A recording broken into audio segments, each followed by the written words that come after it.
Fortuna or blindfolded fortuna, ito yung gawin nyo. Pagkabukas nyo po sa in-order ninyo, kapag nahawakan niya po si Buena Fortuna, kapag ito ay sa inyo, banggitin niyo yung pangalan niya ng 3 beses. Tapos mag-wish kayo sa kanya. Ilagay niyo siya sa area na kung saan nakaharap ito sa labas. Pwede niyo siya ilagay sa harap ng main door. Kasi mayroong paniniwala na sa Buena Fortuna ay nagtatawag or sumasalubog ng swerte. Yung size pala ni Buena Fortuna ay nasa mga 8.21 inches. Babasagin po siya pero super secured ng pagkabalot nito kasi meron pa po siyang foam na naka-engrave yung station niya. Pwede niyo din po ito ilagay sa mga negosyo ninyo, sa inyong mga sala, sa kwarto. Or kung kayo naman po ay nasa office, lagay niyo po siya sa office desk.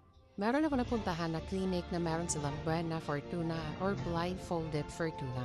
Hindi ako makapaniwala, ang dami palang naniniwala ng ganito. Walang mawawala kung tayo maniniwala. Basta yung paniniwala natin, sabayan natin ito ng sipag at tiyaga. Kasi lahat ng mga blessings ay galing sa itaas at nakasalalay pa rin po sa ating mga palad yung swerte na gusto natin makamit sa ating